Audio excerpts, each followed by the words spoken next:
नमस्कार, बुलेटिन में स्वागत है आपका। मैं हूं आपके साथ मनु तेवतिया। उत्तराखंड में लोकसभा के चुनाव के पहले चरण में ही 5 सीटों के लिए मतदान होना है, लिहाजा सभी पार्टियों की धुआंधार रैलियों जनसभाओं का दौर चल रहा है। इसी क्रम में आज कांग्रेस अध्यक्ष राहुल गांधी उत्तराखंड में 3 चुनावी जनसभाएं करने के लिए पहुंच रहे हैं। राहुल गांधी आज अल्मोड़ा, हरिद्वार और पौड़ी गढ़वाल में कांग्रेस प्रत्याशियों के समर्थन में चुनावी जनसभाएं करेंगे।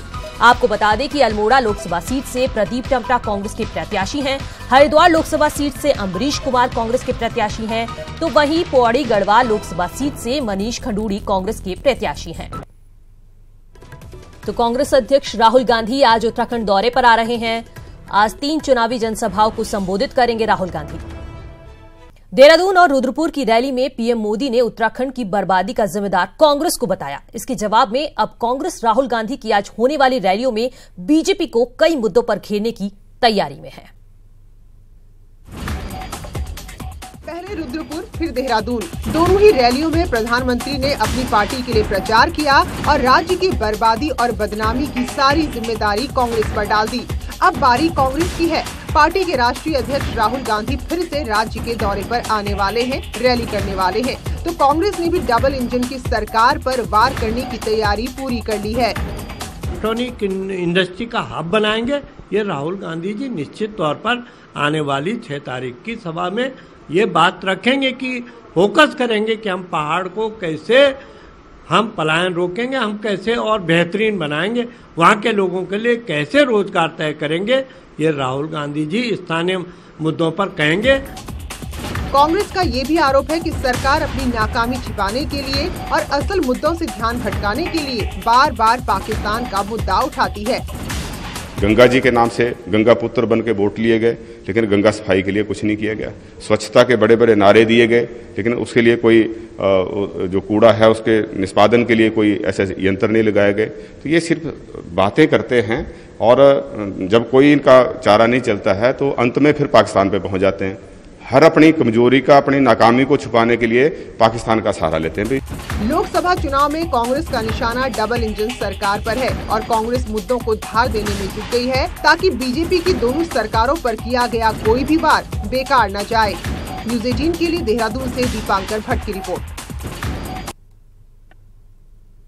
और अब सीधा चलते हैं देहरादून, जहां से हमारे संवाददाता दीपांकर भट्ट हमसे जुड़े हुए हैं। दीपांकर, 18 मार्च को पिछली बार राहुल गांधी ने रैली की थी, काफी आक्रामक दिखे थे उस दौरान। इस बार क्या लगता है?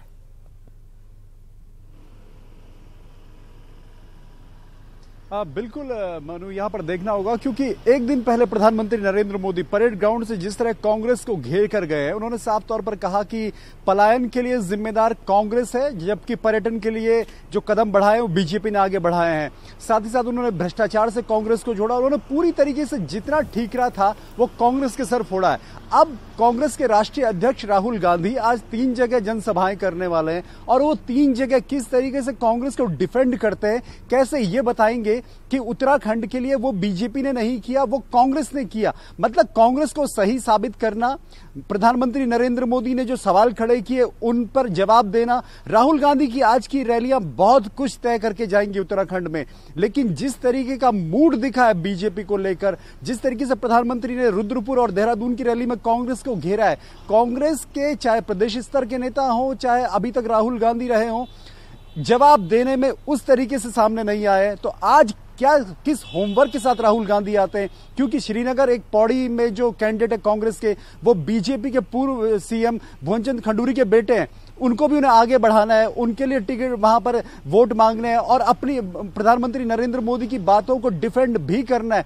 तो माफ कीजिए, प्रधानमंत्री नरेंद्र मोदी की बातों का जवाब भी दे रहा है। तो इन सब पर नजर रहेगी कि राहुल गांधी अब क्या कहकर जाते हैं, क्योंकि अब चुनावी दौर अंतिम दौर में है। अब 11 तारीख को वोटिंग होनी है। अब उससे पहले पब्लिक का मूड कैसे राहुल गांधी बदल पाएंगे, देखना होगा मनु। जी बिल्कुल दीपांकर, तो कहीं ना कहीं राहुल गांधी के लिए दबाव महसूस कर रहे होंगे, क्योंकि उन्हें मोदी के जो कल उन्होंने आरोप लगाए कांग्रेस पे, उसका कहीं ना कहीं उनको जवाब देना होगा। प्रधानमंत्री नरेंद्र मोदी ने कल देहरादून में रैली को संबोधित किया। इस रैली में पीएम मोदी ने राज्य के मुद्दों से लेकर राष्ट्रीय मुद्दों की बात की और विकास से लेकर भ्रष्टाचार और सैनिकों की भी बात की। पीएम मोदी ने कहा कि उनकी सरकार ने गरीब सवर्णों को 10% आरक्षण दिया, जो कांग्रेस कभी नहीं कर पाती। पीएम मोदी ने कहा कि उनकी सरकार ईमानदार करदाताओं के पैसे से विकास का काम कर रही है, लेकिन कांग्रेस और उनके अमेरिकी गुरु मिडिल क्लास को गालियां दे रहे हैं। यही नहीं, पीएम मोदी ने कहा कि राज्य में 4 धाम योजना, केदारनाथ का विकास और कर्णप्रयाग रेल लाइन भी उन्हीं की सरकार की देन है। सामान्य वर्ग के गरीबों को 10% का आरक्षण देने में हम सफल हो पाए, वरना कांग्रेस तो अपने ढकोसला पत्रों से इसको बाहर निकालने की हिम्मत ही नहीं कर पाई। आपकी ही शक्ति और सामर्थ्य से हमारी सरकार अग्रिम मोर्चों पर बेटियों की तैनाती का बड़ा फैसला ले पाई। प्रधानमंत्री नरेंद्र मोदी ने देहरादून की रैली में अगस्ता हेलीकॉप्टर डील में गड़बड़ी का आरोप लगाया और इसके लिए सीधे कांग्रेस नेता अहमद पटेल और उनके करीबी परिवार पर आरोप लगाया। साथ ही पीएम ने हरीश रावत को भी निशाने पर लिया। इस मिशेल मामा और दूसरे दलालों से एजेंसियों ने कई हफ्ते पूछताछ की है, जिसके आधार पर कोर्ट में एक चार्जशीट दायर की गई है।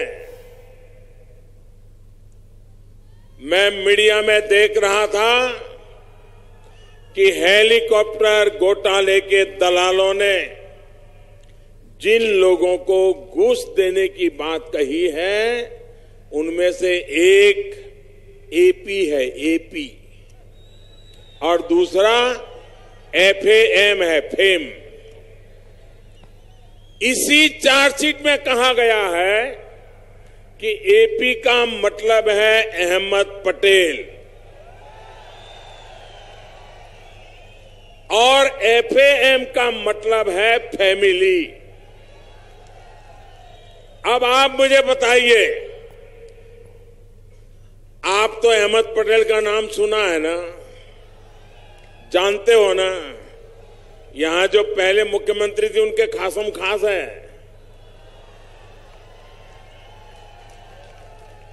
अब मुझे बताइए, ये अहमद पटेल भाई किस फैमिली के निकट है? अगस्ता वेस्टलैंड हेलीकॉप्टर मामले में दायर आरोप पत्र में आए नाम MP और फैम को लेकर प्रधानमंत्री नरेंद्र मोदी ने कांग्रेस पर हमला बोला। मोदी के इन आरोपों पर कांग्रेस ने पलटवार करते हुए कहा कि पीएम मोदी झूठ बोल रहे हैं, जबकि क्रिश्चियन मिशेल ने कोर्ट में कहा है कि उन्होंने किसी का नाम नहीं लिया है। ये बड़ा झूठ सम्राट दुनिया में पैदा नहीं हुआ और इस कलिकाल में तो नहीं हुआ। द्वापर और त्रेता तो हमने नहीं देखा, लेकिन कलिकाल में तो इतना बड़ा झूठा व्यक्ति पैदा ही नहीं हुआ इस धरती पर। ये इस धरती पर इतना बड़ा बोझ है जो कितने भी स्तर का, नीचे से नीचे के स्तर का झूठ बोल सकता है। जिस प्रकार से मिशेल को मोहरा बना करके ये राहुल गांधी के ऊपर, अहमद पटेल के ऊपर, कांग्रेस के नेताओं के ऊपर हमला करने की कोशिश कर रहे हैं, आज इनका झूठ का पर्दाफाश हो गया। कोर्ट में मिशेल ने बोला है कि उन्होंने किसी का नाम नहीं लिया। ईडी तो हथियार बन रहा है, सीबीआई हथियार बन रही है, चुनाव आयोग इनकी जेब में है। पूरे देश की तमाम वो संवैधानिक संस्थाएं जिनके ऊपर लोगों को भरोसा हुआ करता था, वो सब की सब इनकी जेब में है, दबाव में है, और ये अघोषित इमरजेंसी है। बसपा मुखिया मायावती आज उत्तराखंड में चुनावी दौरे पर आ रही हैं। मंगलोर के मौर्य होटल के सामने हरिद्वार में वो जनसभा करेंगी, रुद्रपुर में दूसरी जनसभा करेंगी बसपा मुखिया मायावती। तो मायावती आज उत्तराखंड दौरे पर आ रही हैं। इस दौरान मंगलोर के मौर्य होटल के सामने हरिद्वार में जनसभा करेंगी, वहीं दूसरी जनसभा रुद्रपुर में करेंगी। बुलेटिन में अब बात करेंगे यूपीएससी की। तो यूपीएससी परीक्षा 2018 का परिणाम घोषित हो गया है, जिसमें अल्मोड़ा की सौम्या गुरुरानी ने ऑल इंडिया 30वीं रैंक हासिल की है। इससे पहले सौम्या ने यूपीएससी 2017 की परीक्षा में 139वीं रैंक हासिल की थी। साथ ही 2017 में ही उत्तराखंड पीसीएस परीक्षा में टॉप किया था। अब सौम्या ने यूपीएससी परीक्षा 2018 में 30वीं रैंक हासिल कर इलाके के साथ प्रदेश का भी नाम रोशन किया है। तो उत्तराखंड की सौम्या गुरुरानी ने प्रदेश का नाम रोशन कर दिया है। यूपीएससी 2018 की परीक्षा में उन्होंने 30वीं रैंक हासिल की है। अल्मोड़ा की रहने वाली हैं सौम्या गुरुरानी और इससे पहले उन्होंने यूपीएससी 2017 की परीक्षा में 139वीं रैंक हासिल की थी। यही नहीं, 2017 में उत्तराखंड पीसीएस की परीक्षा में टॉप भी किया था। खबर लक्सर से है, जहां किसान को गोली मार दी गई है। अज्ञात लोगों ने किसान को गोली मार दी है। किसान के पैर में गोली लगी है। किसान को सीएचसी में भर्ती कराया गया है। पुलिस मामले की जांच कर रही है। ये पूरी घटना लक्सर के निरंजनपुर गांव की है। तो एक किसान को गोली मार दी है। अज्ञात लोगों ने किसान पर हमला कर दिया। फिलहाल किसान अस्पताल में भर्ती है। उसकी हालत गंभीर बताई जा रही है।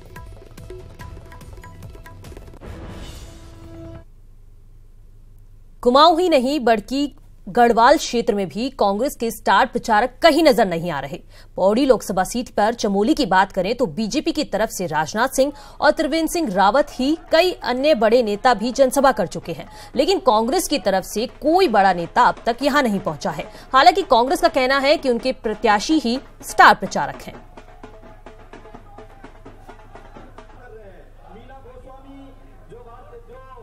हमारा जो कैंडिडेट है वो अपने आप में स्टार प्रचारक है। बीजेपी को इसलिए इतने प्रचार की जरूरत पड़े, इतने धन की, बल की और प्रचारकों की जरूरत पड़ रही है, क्योंकि उनका कैंडिडेट बहुत कमज़ोर है। वो कैंडिडेट के नाम पे वोट न मांग के मोदी जी के नाम पे वोट मांगना चाह रहे हैं। उत्तराखंड में न सिर्फ पहाड़ और मैदान के विकास में असंतुलन नजर आता है, बल्कि मतदाताओं की संख्या और पहाड़ में होने वाला मतदान प्रतिशत भी बताता है कि धीरे धीरे पहाड़ राजनीति की बिसात पर भी हाशिए पर खिसकता जा रहा है और पहाड़ी राज्य के अंदर भी पहाड़ मैदान की खाई साल दर साल बढ़ती जा रही है। संसाधन और रोजगार के अभाव में पहाड़ से पलायन की बात तो आम हो गई है, लेकिन अब राजनीति की चौखट पर भी पहाड़ पलायन की स्थिति में पहुंच गया है। 14 विधानसभा क्षेत्र वाले टिहरी संसदीय क्षेत्र की 10 विधानसभा सीट पहाड़ में तो 4 विधानसभा सीट मैदान में है, लेकिन मैदान की 4 विधानसभाएं 10 विधानसभाओं पर इतनी भारी हैं कि जीत और हार का फैसला मैदान से ही हो जाता है। तो पहाड़ पर कोई राजनेता जाए तो क्यों जाए। 2009 में पहाड़ के लिए 10 सीटों पर 7,43,000 मतदाता थे, लेकिन वोट केवल 3,65,000 लोगों ने ही किया, यानी पहाड़ की इन सीटों पर 50% मतदान भी नहीं हो पाया। इसके विपरीत मैदान की 4 विधानसभा सहसपुर, रायपुर, राजपुर रोड और देहरादून कैंट में 4,16,000 मतदाता थे। इनमें से करीब 52% यानी 2,16,000 मतदाताओं ने ही मतदान किया। 2014 में इससे भी बुरी स्थिति उभर कर आई। टिहरी संसदीय सीट के लिए पहाड़ की 10 सीटों पर 53% मतदान हुआ, तो मैदान में 63% और मैदान के यही वोट इस सीट पर डिसाइडिंग फैक्टर साबित हुए और 4 विधानसभा सीटें 10 पर भारी पड़ गयी। पहाड़ों में वोटर कम है और जो रजिस्टर्ड वोटर है वो भी पता नहीं वहाँ है कि नहीं है, इसलिए वहाँ वोटिंग परसेंट बहुत कम होता है। दूसरी बात, वहां के लोगों में उत्साह भी नहीं है वोट करने को लेकर के। अब ये बताइए, प्रतापनगर का वोटर क्यों वोट करेगा, किसको वोट करेगा। एक महारानी जी हैं जो वहां पर तीसरी बार सांसद बन रही हैं और उनको वहां के लोगों को देखने तक की फुर्सत नहीं है। 18 साल में एक पुल नहीं बन पाया। वो वहां के लोग पलायन करेंगे कि नहीं करेंगे। पहाड़ में अभी जितने नाम वोटर लिस्ट में हैं, लोग उतने भी नहीं रह गए। जानकार बताते हैं कि सिर्फ मतदाता सूची में नाम भर बचा है। यही वजह है कि पहाड़ों में मतदान का प्रतिशत कम हो जाता है, जो राज्य के लिए अलार्मिंग सिचुएशन है। बहुत गंभीर संकट आने वाले टाइम पे हमारे पर्वतीय जिलों में होने वाला है और वर्तमान में जो नेता हमारा नेतृत्व कर रहे हैं, जो अपने को सीनियर लीडर कहलाते हैं, किसी भी दल के हों, उनका फोकस पूरा मैदानी क्षेत्रों की तरफ है। पहाड़ों का सिर्फ वो कोरी कागजी बातें करते हैं, वायदे करते हैं, घोषणाओं में वो पहाड़ की चिंता करते हैं। अदरवाइज उनका पूरा का पूरा फोकस मैदानी क्षेत्रों में, वो खुद भी मैदानी क्षेत्रों में रहते हैं, उनके बच्चे भी यहीं रहते हैं।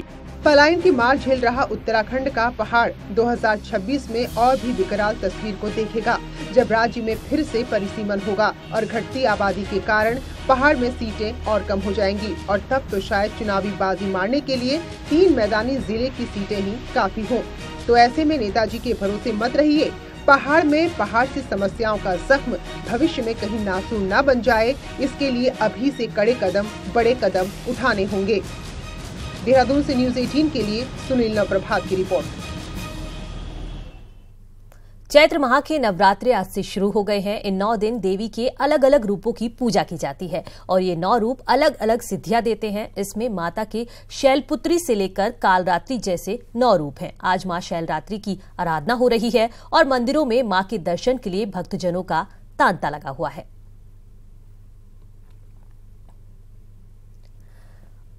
और उत्तराखंड में आज पहले नवरात्रि पर क्या कुछ माहौल है, इसके लिए सीधा चलते हैं हल्द्वानी, जहां से हमारे संवाददाता शैलेंद्र सिंह नेगी जुड़े हुए हैं। तो शैलेंद्र, किस तरह का माहौल है आज?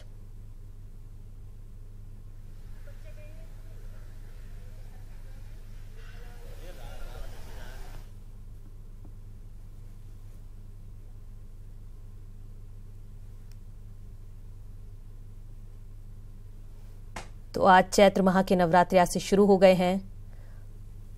आज पहला नवरात्रा है और आज के दिन शैलपुत्री माता की पूजा की जाती है, आराधना की जाती है और आज से ही मंदिरों में मां के दर्शन के लिए भक्तजनों का तांता लगा हुआ आप देख सकेंगे। अगले 9 दिनों तक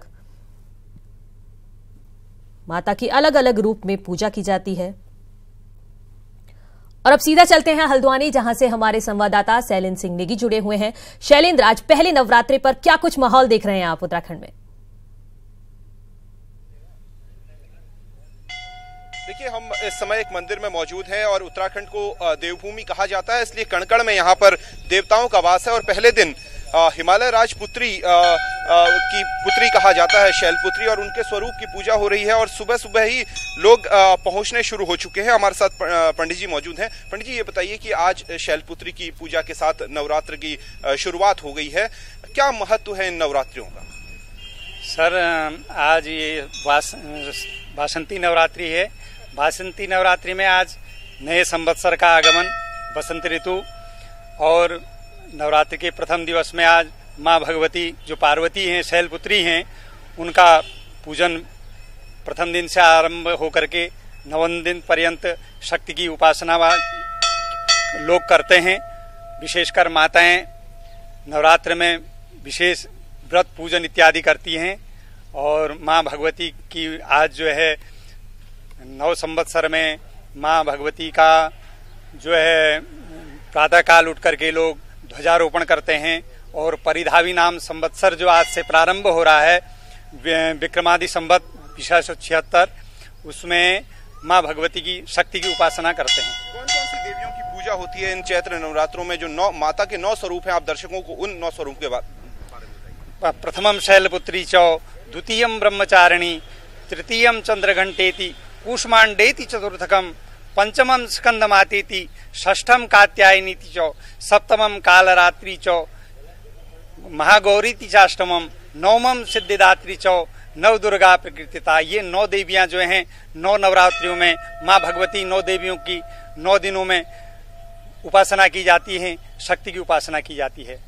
और किस तरीके की मनोकामनाएं पूरी होती हैं पंडित जी, जो लोग व्रत रखते हैं इस दौरान? जी शैलेंद्र, बिल्कुल आगे भी हम आपसे जानकारी लेंगे किस तरह का माहौल आज पहले नवरात्रि पर देखने को मिल रहा है। फिलहाल बुलेटिन में इतना ही, लेकिन जाते जाते आपको बता दें कि अब आप न्यूज 18 उत्तर प्रदेश उत्तराखंड को डैन के चैनल नंबर 341 पर भी देख सकते हैं। नमस्कार।